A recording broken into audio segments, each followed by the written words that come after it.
Hello à tous, je tenais à vous expliquer un truc.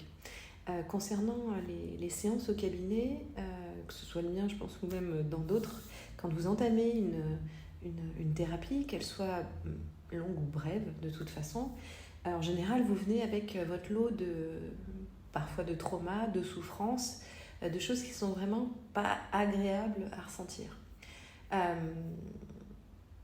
Ce que je voulais vous partager, c'est que à plusieurs reprises, je constate qu'on s'imagine être complètement soulagé et que ça va beaucoup mieux à l'issue de l'hypnose. Alors parfois c'est le cas, mais parfois votre problématique elle est tellement complexe, il y a tellement de paramètres qui vont entrer en jeu que le temps de tout démêler, ça ne peut pas se faire en une séance. Alors moi, si je pouvais, on ferait en une séance, hein, mais ça ne tient pas qu'à moi. D'autant plus que j'ai besoin quand même d'avoir un certain nombre d'informations vous concernant pour être dans le réel, dans le vrai, pour pas être à côté de la plaque quand on fait des suggestions hypnotiques, même si c'est souvent une interaction entre la personne qui consulte et moi pendant l'hypnose, parce que c'est pas moi qui bosse toute seule, c'est en fonction de ce que vous ressentez, de ce qui se passe, etc. Mais c'est clair qu'on va quand même devoir parfois toucher des zones qui peuvent faire mal. Et même si le but, c'est pas que ça fasse mal, hein, j'aimerais bien vous éviter ça. Mais parfois, on est obligé en fait d'accéder à des endroits qui sont en souffrance ou en tout cas d'en s'en rapprocher. Et c'est vraiment, j'avoue, hyper désagréable. Alors, pour éviter ça, on essaie de passer par des métaphores, etc. Mais il y a quand même parfois beaucoup d'émotions.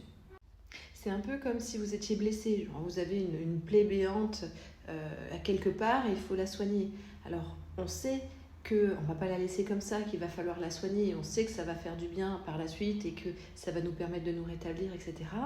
Mais le soin en lui-même, parfois, ça pique, il faut recoudre, il faut mettre des pansements, il faut changer les pansements, c'est pas très agréable, etc.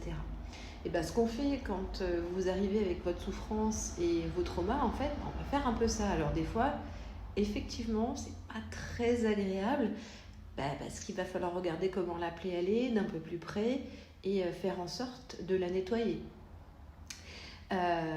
Du coup, voilà,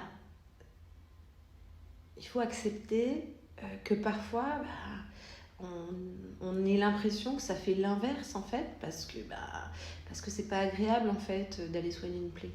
Mais par la suite, ça va changer. Et des fois, on a des mécanismes de défense qui sont tellement forts qu'on va avoir un peu soulevé le couvercle du trauma ou du problème avec lequel vous êtes venu. Et en fait, dessous, il y a plein de trucs, mais on ne le savait pas avant. Et du coup, ça va soulever plein de symptômes, plein de mal-être, etc. Et on va se dire, oh, c'est encore pire qu'avant. Mais en fait, ça signifie surtout qu'on était exactement à l'endroit où il fallait et qu'il faut continuer. Et il faut persister parce que c'est comme si vous étiez un sac de nœuds dessous, on ne sait pas trop ce qu'il y a, on sent qu'il y a un malaise. Vous êtes la première personne concernée avec ce malaise, mais on ne sait pas trop ce qu'il y a dessous parfois. Il y a des choses qu'on sait, des choses qu'on soupçonne, puis des choses qu'on ne verra pas. Du coup, il y a parfois de la souffrance, mais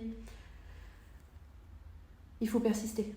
Il faut la soigner, cette souffrance. Parce qu'à un moment donné, on fera changer les choses de manière bénéfique, en fait.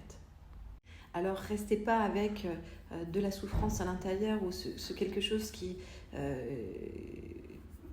est pas ok pour vous en fait. Il y a toujours une possibilité de faire bouger les choses, même si effectivement parfois on passe par des phases qui vont pas être très agréables, mais vraiment après ce sera bénéfique parce que là il faut finalement trouver le mécanisme pour montrer à votre intériorité qu'on peut faire autrement sans conserver cette souffrance ou en tout cas en faisant complètement autre chose. Si on doit se mettre en sécurité, aller savoir pourquoi certaines choses se sont faites comme ça à l'intérieur, mais il y a toujours une solution pour faire modifier les trucs à l'intérieur. Tout le temps. Et c'est pour ça que du coup, on fait des interactions entre la personne qui consulte et moi pour qu'on essaye de trouver justement la meilleure solution à l'intérieur.